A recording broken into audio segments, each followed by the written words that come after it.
வணக்கம். சற்று முன் கிடைக்கப்பெற்ற மிக மிக முக்கியமான செய்தி ஒன்று வெளியாகி உள்ளது. மரியாதையாக வெளியே போ, உனக்கு சீட்டு கிடையாது என்று கூறிய உதயநிதி அதிர்ச்சியில் திமுகவின் மூத்த அரசியல்வாதிகள், மூத்த அமைச்சர்கள் என்ற தகவல் சமூக வலைதளங்களில் வைரலாக பரவி வருகிறது. இது உண்மையான தகவலா என்பதை இந்த வீடியோவில் முழுமையாக தெளிவாக நாம் பார்க்க போகிறோம்.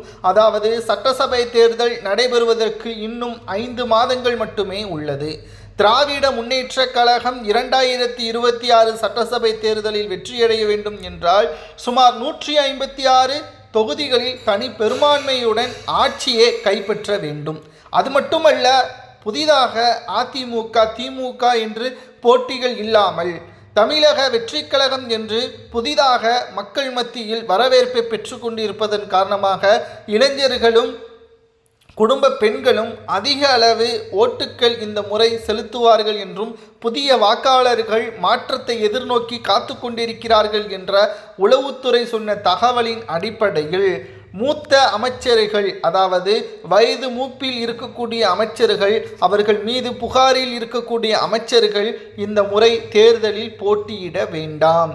இதில் முதல் இடத்தில் இருக்கக்கூடியது அமைச்சர் துரைமுருகன், KN நேரு, பொன்முடி இவர்களது பெயர் இருக்கிறதாம்.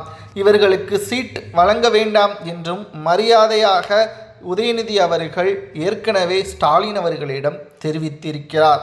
ஆனால் ஸ்டாலின் அவர்களோ இதை நிச்சயமாக நாம் நடைமுறைப்படுத்த முடியாது. காட்பாடி தொகுதியில் மீண்டும் துரைமுருகன் தான் களத்தில் இருப்பார். அவரே விருப்பப்பட்டு தொகுதி வேண்டாம் என்று கூறினால் மட்டும்தான் நாம் அவரை அந்த தொகுதியிலிருந்து விலக்க முடியும். அதுவரை அவர்தான் அந்த தொகுதியில் வெற்றியாளர் என்பதை ஸ்டாலின் அவர்கள் கூறியிருக்கிறார். இது உதயநிதிக்கு அதிர்ச்சியாகியுள்ளது.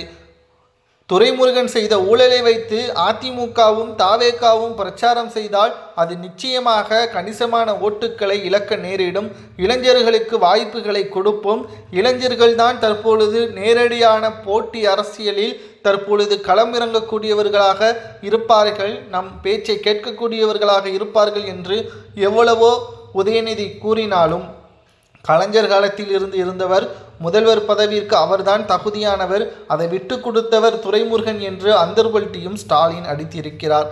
தற்பொழுது திமுக வளர்ச்சியடைந்து கொண்டிருக்கக்கூடிய வேளையில் உதயநிதியின் பேச்சை கேட்காமல் ஸ்டாலின் செயல்படுவதால் திமுக தோல்வி அடைவது உறுதிதான் என்று அரசியல் வட்டாரங்களில் கூறப்படுகிறது.